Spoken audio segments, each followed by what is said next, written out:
With the end of year coming up, it's a perfect time to reflect on all the lessons, growth, and amazing guests we've had on Endo Battery. But instead of one big recap, I'm breaking it into quick, bite-sized reflections multiple times a week. Let's revisit what inspired us, learn what we missed, and recharge together in our Endo Year Reflection series. Join me each episode as we look back.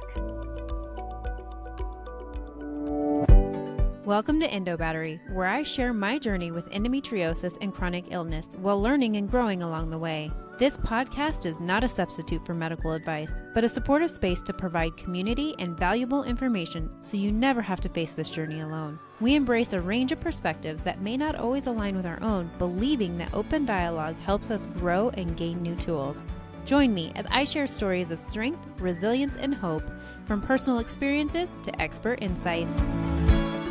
I'm your host, Alana, and this is Endo Battery, charging our lives when endometriosis drains us. Welcome back to Endo Year Reflections, where we continue to look back at all these amazing episodes and guests. When I look back on episodes 130 and 133, my conversations with Dr. Zach Spiritos feel like one of those moments where you don't even realize how much you needed the information until you were sitting in it. To be completely honest, before coming across Dr. Spiritos on social media, I didn't even know neurogastroenterology was a thing. And yet, once I started listening to how he talked about the gut, the nervous system, and the way our body communicates, it all started to make sense. Dr. Spiritos is not only an incredible listener because, yes, he does that for a living, but he's deeply compassionate about the symptoms many doctors overlook, many people misunderstand, and many patients struggle to find words for. What stood out most in these episodes was that he allowed space for questions people are often afraid to ask or told not to ask. He didn't just rush past complexity. He didn't minimize overlap. Instead, he helped us slowly put pieces together for conditions like MCAS, POTS, hypermobility EDS, and endometriosis, conditions that rarely exist in isolation and so often are misunderstood.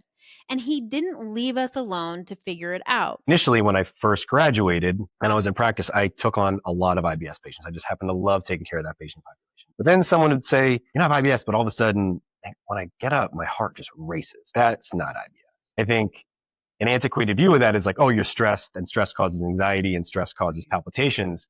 But this is different. So in POTS, the hallmark feature is standing up and just feeling like your heart is racing. With that, I would say that brain fog is a really big symptom there. And then kind of secondarily, some people get a lot of blood pooling in their feet, like their feet get swollen. But yeah, certainly the standing tachycardia or the heart racing from going to sitting to a standing position is the hallmark features of postural orthostatic tachycardia syndrome.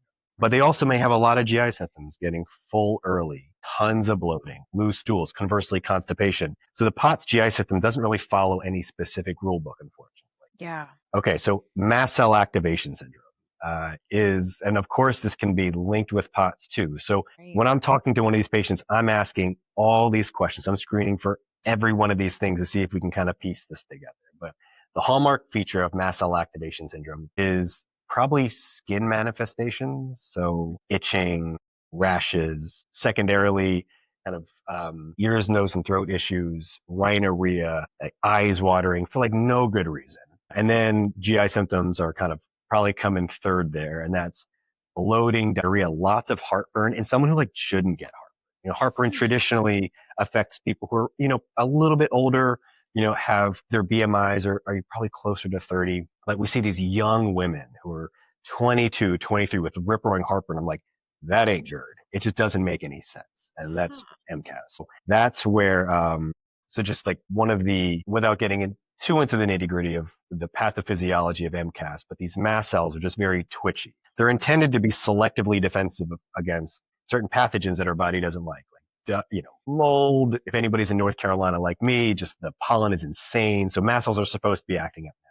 But these mast cells become twitchy and react to virtually everything, from temperature changes to emotional changes to poor sleep to medications. It's really wild. And one of the chemicals that it releases, and it releases hundreds of chemicals, is histamine. And histamine plays a big role in creating acid secretion from the stomach, which could lead to heartburn symptoms. But for all intents and purposes, Patients don't behave like traditional gastroesophageal reflux patients. They don't respond to proton pump inhibitors. And they have no darn reason to have reflux to begin with, right? They don't have a big hiatal hernia, which is a traditional risk factor for reflux, or they're not, they're not overweight. And so that's where you have to start. This doesn't. He explored these patterns with us. In many ways, Dr. Spiritos felt like an investigator, curious, thoughtful, committed to understanding how these symptoms interact rather than treating them as separate silos. One of my favorite behind the scene moments from these episodes is learning that this was actually Dr. Spiritos' first ever podcast recording, which amazes me because given his depth of knowledge, clarity, and presence, I would have sworn he'd been on dozens. But here we were. And I was incredibly grateful, not only for the conversation we recorded, but for the connection before we even hit record. By the time we'd wrapped, I truly felt like I'd hit the jackpot, the pot of gold at the end of the rainbow, with the perspective and insights he shared. Yes, he's a GI doctor, but honestly, he does so much more than most people expect. He's real, he's kind, and he's genuinely one of the most approachable, thoughtful humans I had the privilege of talking to. I learned so much in such a short amount of time, and I continue to learn from him even now. And speaking of the gut, in episode 189 with Dr. Iris Karen Orbuck was another conversation that deeply expanded how I think about healing, especially in the context of endometriosis care. Dr. Iris walked us through what she believes should be the standard of endometriosis treatment: whole body healing. That includes gut health, yes, but also mental health, pelvic floor physical therapy, nervous system regulation, and care that extends far beyond the operating room. I do think that functional medicine needs to be paralleled with endoexcision surgery. And it's because the implants of endometriosis are inflammatory. So, Mhm. what's being released to the whole body are these inflammatory mediators that are going systemically to the body, making us feel so fatigued and exhausted. Inflammatory mediators are going to the gut, causing like a quote unquote, to use an Instagram term, like leaky gut, right? So, small intestinal dysbiosis and a large intestinal, also overgrowth and dysbiosis. It's going to the endocrine system. Like that's where we develop autoimmune disease. It's going to the endocrine system. The inflammation is throwing those off, causing our body to start attacking ourselves. So when you think of the implants and then you think of like a 10-year diagnostic delay. So, and typically once you have symptoms, those implants have been firing away, releasing inflammatory mediators for a very long time. But if you just think about day one of symptoms until, 10 years of a diagnostic delay, there's 10 years of an inflammatory environment that our bodies have been living in. So if you go to the internist, right, like who works for a hospital, they're going to send off a panel of labs. They're going to tell you everything's normal. You look fine. And you're going to be like, but I don't feel fine, right? Because they're not even testing for the right things, right? They're not they're not even understanding what to look for or testing. They're not looking at the gut. So I think it's the inflammatory effect of endometriosis. And when I wrote my book, what drove me to really think about endo differently is because I was in New York and there was a lot of Lyme disease in New York, right? Because I'm not far from Connecticut, Lyme, Connecticut. A lot of my Right. patients would be on the Long Island shore, out in the Hamptons, where there was a lot of tick-borne illness. And I started to have like a lot of patients who were educating me about Lyme disease. I'm like, this is so fascinating. So I started doing a deep dive into Lyme and I realized that it's an inflammatory, like the ticks cause this whole inflammatory cascade in our body. And I'm like, this is how I have to approach endometriosis.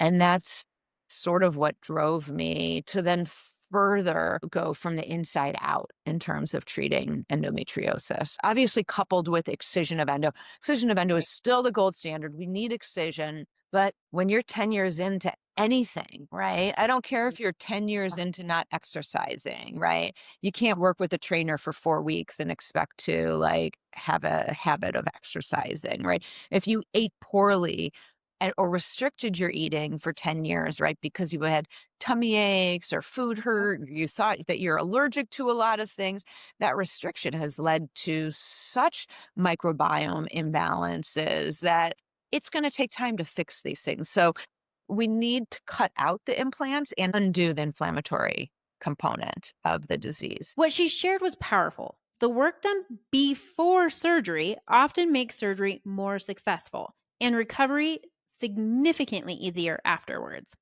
And when patients continue caring for their gut, their brain, and their overall health by reducing stress and toxins, she's seen the quality of life dramatically improve. This isn't theory for her, it's years of clinical experience, and it's deeply personal. Dr. Iris shared that her own diagnosis came through her children's diagnosis. She's not just an excision specialist. She's a patient, she's a mom, and she's a care team support person who truly understands what it means to live inside this complexity. Sitting down with Dr. Spiritos and Dr. Iris illuminated something that feels essential. The gut plays a profound role in inflammation, healing, histamine response, and how our bodies respond to stress and environment. This isn't a quick fix. It's not just excision. It's not just one medication or one specialist.